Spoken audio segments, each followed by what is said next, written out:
स्वागत है हॉरर की दुनिया में। फॉलो खूनी मंडे और एंजॉय करो दिल दहला देने वाली हॉरर स्टोरीज।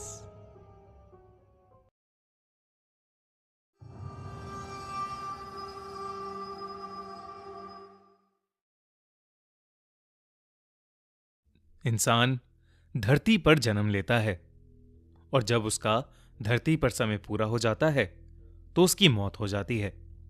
पर क्या एक बार धरती से जाने वाला इंसान वापस यहीं जन्म ले सकता है? एक रात अचानक से 4 साल की निया नींद से उठकर अपनी मॉम के पास गई और अपनी पीठ में हो रहे दर्द की कंप्लेंट करने लगी। वो दर्द से चीखती हुई बस ये कह रही थी कि उसकी पीठ में उसे कुछ फंसा हुआ फील हो रहा है।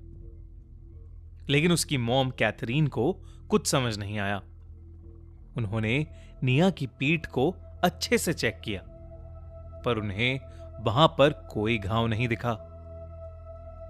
निया सिर्फ 4 साल की थी, तो वो ठीक से बोलना भी नहीं जानती थी।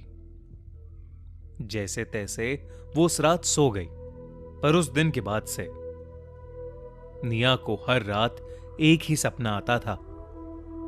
उस सपने में एक आदमी देर रात एक जंगल के बीचों बीच खड़ा सिगरेट पी रहा होता और पीछे से कोई उस आदमी की पीठ पर चाकू मार देता और वो आदमी वहीं जमीन पर गिर जाता। ये सपना निया अक्सर अपने पेरेंट्स को बताया करती थी, पर दोनों पेरेंट्स वर्किंग होने की वजह से वो निया को ज्यादा टाइम नहीं दे पाते थे और निया की बातों को बचकाना मानकर ज्यादा तवज्जो भी नहीं देते थे। ऐसे ही एक दिन निया अपने टॉयज के साथ खेलती हुई जोर जोर से रोने लगी। उसकी मॉम कैथरीन ने उससे उसके रोने की वजह पूछी, तो उसके जवाब से कैथरीन के रोंगटे खड़े हो गए। निया कहने लगी, मेरी शादी होने वाली थी, पर उसने मुझे मार दिया और फिर वहीं दफना दिया। कैथरीन को निया के ये अल्फाज सुनकर एक धक्का सा लगा। उसकी 4 साल की बच्ची का ये सब कहना बेहद अजीब था। कैथरीन ने निया से कई सवाल पूछे, किसकी शादी, किसने मार दिया, लेकिन निया कुछ बोली नहीं। उस दिन के बाद से कैथरीन को निया की मेंटल कंडीशन को लेकर चिंता होने लगी थी। उसने ये बात अपने हस्बैंड पीटर से भी शेयर की, पर पीटर ने कह दिया कि छोटे बच्चे कुछ भी बोलते हैं और उनकी बेटी निया बिल्कुल ठीक है। अगले दिन कैथरीन को किसी काम से हैदराबाद जाना था। पीटर और निया घर पर बिल्कुल अकेले थे। उसी रात पीटर निया को बिस्तर पर सुलाने गया और वो झुककर निया को किस कर ही रहा था कि निया ने अचानक से उसकी शर्ट का कॉलर पकड़ लिया और वो एक आदमी की आवाज में उसके कान में कहने लगी, मुझे मारा गया है, मेरी बॉडी अभी भी वहां है। पीटर ये देखकर घबरा उठा। उसने अपनी शर्ट का कॉलर छुड़वाकर डरी सहमी आवाज में निया से पूछा, तुम कौन हो और मेरी निया कहां है? निया अभी भी एक आदमी की आवाज में अपनी पीठ पर हाथ रखकर कहने लगी कि उसके खुद के चचेरे भाई ने उसकी पीठ में चाकू भोंककर उसे मार डाला। ऐसा बोलने के बाद वो उस जंगल के बारे में बताने लगी जहां पर उस आदमी की मौत हुई थी। वो कहने लगी कि वो जगह लगभग 200 किलोमीटर दूर एक गांव की थी। वहां उसके बहुत बड़े बड़े खेत थे। निया ये सब बताते बताते अचानक बेड से उतरकर पीटर के पैरों में गिर गई और पीटर से उसे वहां ले जाने की भीख मांगने लगी। पीटर को अपनी आंखों पर विश्वास नहीं हो रहा था, पर अब उसे भी सच जानने की इच्छा हो गई थी। पीटर मान गया और उसने निया यानी उस आदमी से प्रॉमिस किया कि वो कल सुबह ही उसे वहां ले जाएगा। पीटर ने निया को सुला दिया और वो खुद भी निया के बगल में ही लेट गया। लेकिन उस रात कुछ ऐसा हुआ जिसके बारे में पीटर ने सपने में भी नहीं सोचा था। देर रात उसकी आंख खुली तो उसने देखा कि निया बिस्तर पर थी ही नहीं। उसने निया को पुकारा, कई बार आवाज लगाई, लेकिन कोई जवाब नहीं आया। वो पूरे घर में निया को ढूंढने लगा कि तभी उसके घर की डोरबेल बजी।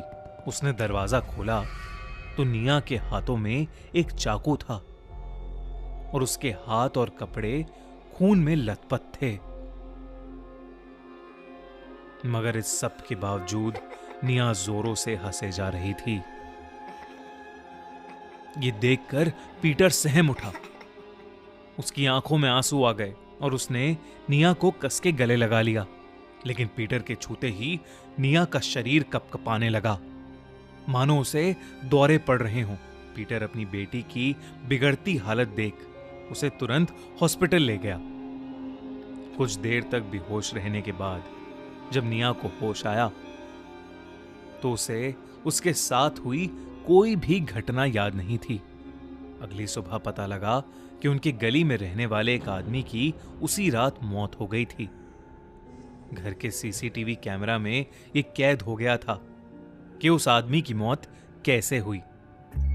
उस आदमी की पीठ में चाकू भोंककर किसी ने उसे मार डाला था। हैरानी वाली बात यह थी कि उसे मारने वाला कोई और नहीं बल्कि पीटर की 4 साल की बेटी निया ही थी। इस सिलसिले के बाद निया को फौरन एक मेंटल हॉस्पिटल में शिफ्ट किया गया, लेकिन उसके बाद उसकी हालत और बिगड़ती चली गई। वो घंटों दीवार को देखती हुई उस पर अपना सर मारती रहती और तो और वो अपने दांतों से अपने हाथों को काटती रहती। उसे कई डॉक्टर्स को दिखाया गया, लेकिन कोई कुछ कर ही नहीं पा रहा था। आखिरकार उसे चर्च के एक प्रीस्ट को दिखाया गया। प्रीस्ट ने अपनी जांच पड़ताल करने के बाद सबको बताया कि निया पर एक शैतानी आत्मा ने कब्जा कर लिया है। उसी आत्मा ने पीटर को पुनर्जन्म की झूठी कहानी बताई थी और उसी ने पीटर की गली में रहने वाले उस आदमी को मारा था। प्रीस्ट ने बताया कि वो आदमी उस शैतानी आत्मा का कोई पुराना दुश्मन था। इसके बाद 4 साल की छोटी सी निया का एग्जॉर्सिज्म किया गया और उसके बाद उस शैतानी आत्मा ने निया को हमेशा हमेशा के लिए छोड़ दिया। एग्जॉर्सिज्म के बाद निया को कुछ भी याद नहीं था, लेकिन वो बहुत कमजोर हो चुकी थी। पर अपने पेरेंट्स पीटर और कैथरीन की मदद से वो कुछ ही महीनों में फिर से हेल्दी हो गई और उसने एक नॉर्मल बच्चे की तरह जीना शुरू कर दिया। निया को तो ज्यादा कुछ याद नहीं रहा, लेकिन पीटर और कैथरीन आज भी उस भयानक एक्सपीरियंस को याद करके सुन्न पड़ जाते हैं।